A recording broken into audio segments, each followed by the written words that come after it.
Okay, okay, okay, okay, okay, okay, okay, okay, okay. Ano muna, short vlog muna bago ako magpamasahe. May nagtag sa akin na may sinasabi raw yung isang doktor to about carnivore, no?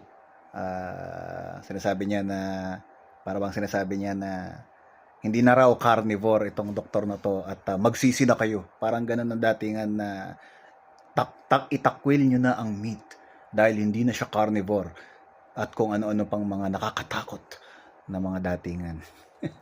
Anyway, ito minimension niyang doktor na si Paul Saladino is no longer carnivore. Yes, it's been quite some time na hindi na siya carnivore. Pero, wala siyang sinabi na balanced diet na siya.